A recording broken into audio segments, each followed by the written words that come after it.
Hello everyone, welcome back to Arpita Sharma classes. I am Arpita Sharma, your educator, and this is the Hindu newspaper analysis for 22nd September 2022. तो आज है 22 सितंबर. आज का newspaper हम analyse करने जा रहे हैं. On page 1 you will find the small little article at the bottom of page 1 which is very relevant for prelims examination, especially for GS paper 1.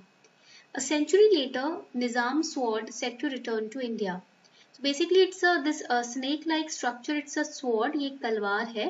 14th century ceremonial sword that was sold in Hyderabad to a British general. 20th century में एक British general को ये sword बेची गई थी हैदराबाद में. Now it is coming back to India.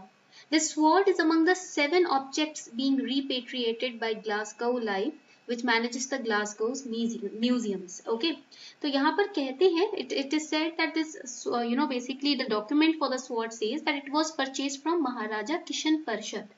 तो महाराजा किशन परिषद से ये sword खरीदी गई थी and it was purchased in 1905 by General Sir Archibald Hunter.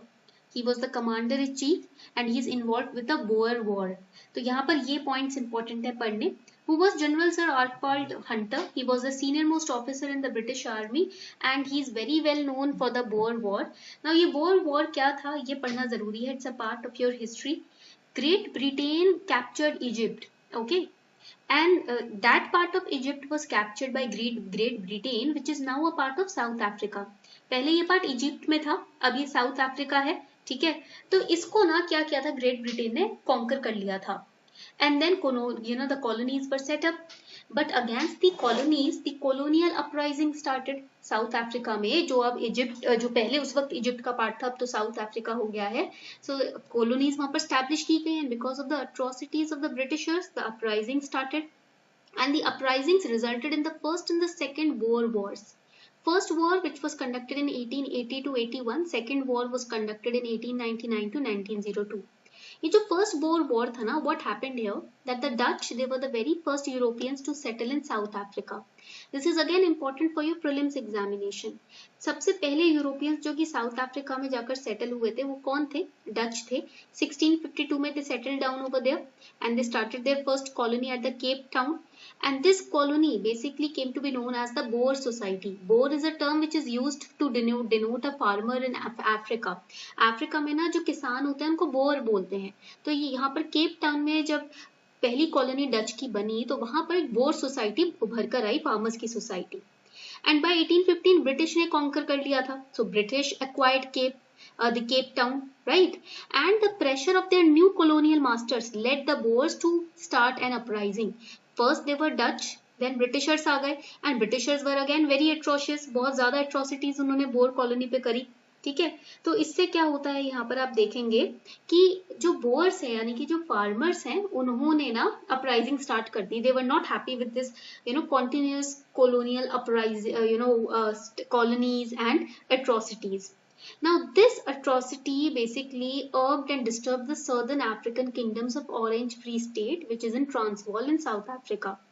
And that is why the Britishers also fought against these uprisings to submerge this uprising. तो ये था आपका बोर वॉर. ये पॉइंट आपको याद रखना है. Okay, now let's go on to the next important article. Page 1 पर ही है. So this is related to prelims and paper 2 both. Putin mobilizes more troops, says nuclear threat not a bluff. तो basically आपको पता ही है Vladimir Putin ही has been since day one threatening Ukraine that we are going to use a nuclear power. So it's basically giving nuclear threat to Ukraine को बार बार डराने की और आसपास की कंट्रीज जो सपोर्ट कर रही हैं यूक्रेन को उनको डराने की कोशिश व्लादिमीर पुतिन की डे वन से रही है. He is always taking this nuclear threat in front of Ukraine and other countries who are trying to support Ukraine. The question here is that many countries, they are saying that this nuclear threat that Vladimir Putin is giving, it's just a bluff. He is just trying to scare us away. But Vladimir Putin said, he passed a statement now that it's not a bluff. I may use it. ये कोई bulb नहीं है. अगर ज्यादा परेशान किया और चुपचाप जो मैं चाहता हूं वैसे नहीं हुआ, मुझे अपोज करने की कोशिश की, तो ये ब्लफ नहीं है. I am not bluffing. ये कोई झूठ नहीं है. मैं जरूर अपने वादे का पक्का हूं, अपने धमकियों का भी पक्का हूं. Nuclear threat is in reality. I am giving this threat for real. Now here when we study this topic, we do not have to memorize any statement given by Putin. हमें यहाँ पर स्टेटमेंट नहीं याद करनी है या फिर क्या कौन क्या कह रहा है, कौन क्या कर सकता है, ये याद नहीं करना. We have to study some important aspects of this nuclear threat. Now here regarding this nuclear threat, we have the Nuclear Non-Proliferation Treaty, of which India is currently not a member. What is Nuclear Non-Proliferation Treaty? It's an international treaty. ये जो NPT है ना, इसको ना NPT बोलते हैं. China is trying to stop India's participation in this treaty. इस treaty में ना इंडिया पार्टिसिपेट करने की कोशिश कर रहा है, but as usual we know China हर जगह इंडिया को कोशिश करता है कि इंटरनेशनल प्लेटफॉर्म पर इंडिया थोड़ा पीछे ही रहे, तो इसीलिए चाइना एंट्री हमारी पॉसिबल नहीं होने दे रहा है. So let us understand what this treaty is all about. ये पढ़ लेते हैं कि भाई ये न्यूक्लियर प्रोलिफरेशन ट्रीटी जो है, what is it in reality? It's a multilateral treaty. ये पॉइंट आपको याद रखना है. Okay, it is a multilateral treaty which is aimed at limiting the spread of nuclear weapons. Now यहाँ पर ना तीन चीजें हैं. There are three things or three goals of this treaty. So these three elements are non-proliferation, disarmament, and peaceful use of nuclear energy. These elements constitute a grand bargain between the 5 nuclear weapon states and those which are non-nuclear weapon states. तो आपको ये point याद रखना है कि NPT इन 3 elements को ध्यान में रखते हुए कोई भी अग्रीमेंट साइन करता है किसी भी न्यूक्लियर या नॉन न्यूक्लियर वेपन स्टेट के साथ. न्यूक्लियर वेपन स्टेट आर दो states which have the nuclear power. Non nuclear weapon states वो स्टेट्स होते हैं जिनके पास न्यूक्लियर पावर अभी नहीं है. And this treaty was signed in the year 1968, but it was entered into force in the year 1970. Sign तो 68 में हो गया था, but existence में ये 70 में आया था. ये पॉइंट आपको यहाँ पर याद रखना है. Okay, presently it has 191 members. This is also another important point. Now we have to remember what are non-nuclear weapon states. जब हम बात करते हैं नॉन न्यूक्लियर वेपन स्टेट्स की, क्या होते हैं? They are not to receive nuclear weapons from any transferer. They are not to manufacture or acquire them also. And nuclear weapon states, what are they? They are not to transfer according to this treaty. Nuclear weapon states also cannot transfer any recipient whatsoever the nuclear weapons, or they cannot help or encourage or induce any non-nuclear weapon state to manufacture it. Okay, ये point आपको याद रखना है. This is again very important for your upcoming examination. They can ask you in paper 2 what is the importance of NPT. वो आपसे पूछ सकते हैं एग्जाम में कि NPT का ना importance क्या होता है. All right. Now moving ahead. Nuclear development, India का जो न्यूक्लियर डेवलपमेंट है, ये भी पॉइंट बहुत इंपॉर्टेंट है. देखो ये याद रखना है, there are 5 nuclear weapon states. What are which are these 5 nuclear weapon states? First is China. That is why China is stopping India's entry. Second is France. Second हमारे पास हो जाता है France. Third is Russia. That is why it is giving nuclear threats. Fourth one is UK and fifth one is US. These are the 5 nuclear weapon states. Okay. And the treaty does not affect the right of state parties to develop, produce or use nuclear energy for peaceful purposes. अगर peaceful purpose के लिए nuclear energy को आपको use करना है तो that you can do. Treaty will not affect it. Okay. Now in 1949 India, the nuclear program of India was started under the guidance of Homi J. Bhabha. Homi जे भाभा ने start किया था nuclear programme India में, इनके guidance में start हुआ था. And the first nuclear explosion which was done in 1974 जो test किया गया था. 1998 में India conducted different test, not just one but series of test were, nuclear test were conducted. Why? To show that India also possesses the capacity to use the nuclear energy. हम military purpose के लिए nuclear energy use कर सकते हैं, ये अपनी capacity और ability world को शो करने के लिए हमने ये 1998 में टेस्ट कंडक्ट किए थे. And in 2003, India initiated doctrine of no first use of nuclear weapons policy.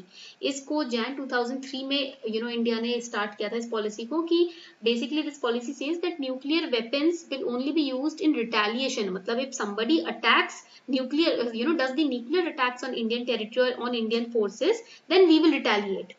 But if nobody is attacking us, we will not be the first one to use the nuclear weapons. हम पहले nuclear weapon use नहीं करेंगे. अगर किसी ने सामने से nuclear weapon का attack किया है तो फिर हम छोड़ेंगे नहीं.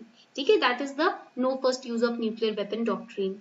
And India has not bought a single nuclear reactor from the US. This is another important point for your prelims exam. The next important article here you can see, ISRO successfully tests hybrid propulsion system to add future technologies. तो Indian space research organisation ने ना कहा है, बताया है that it has successfully demonstrated a hybrid propulsion system that uses a solid fuel and liquid oxidizer। तो इसमें solid fuel का यूज किया गया और liquid oxidizer का यूज किया गया इस hybrid propulsion system में। तो here we are going to study what is this hybrid motor. Hybrid motor uses a liquid which helps in throttling and the control over the flow rate of LOX enables the restart capability। Basically liquid जो use किया जा रहा है इसमें ये throttling में help करता है, ठीक है, और जो LOX है ना ये मोटर को रीस्टार्ट करने की एबिलिटी या कैपेसिटी देती है कि भाई मोटर अगर बंद हो जाती है तो वो खुद को रीस्टार्ट कर सकती है थ्रू LOX। ठीक है, ये पॉइंट आपको यहाँ पर याद रखना है। What is LOX? It is liquid oxygen. Please write it down. LOX का मतलब क्या होता है? Liquid oxygen. So here liquid oxygen basically gives the ability to restart to the hybrid motor. Okay, point याद हो गया यहाँ तक? चलो आगे बढ़ते हैं। And it also acts as an oxidiser. 15 second के लिए टेस्ट कंडक्ट किया गया था। Now here we have the HTPB also.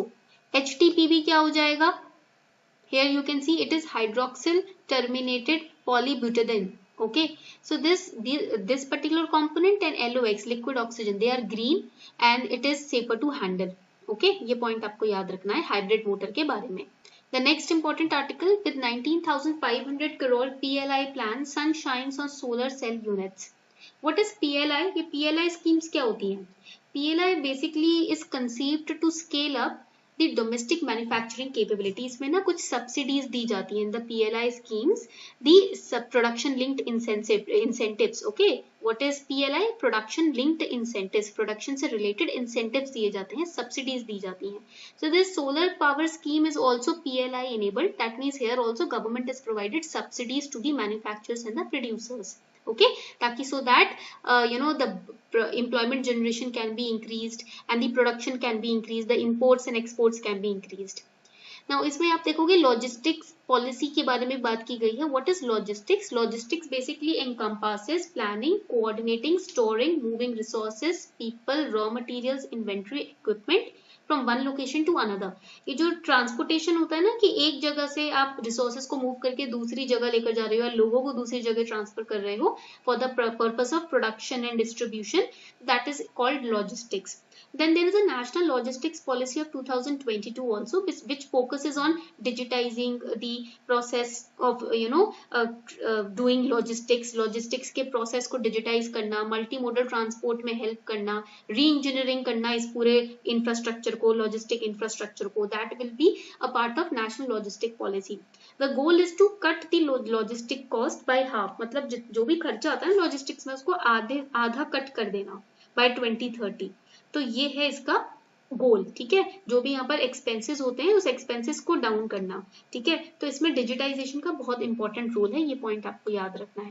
This was all for today. I hope you enjoyed this lecture. ये था हमारा आज का 22 सितंबर का lecture. I will be uploading the PDF on the Telegram channel as well.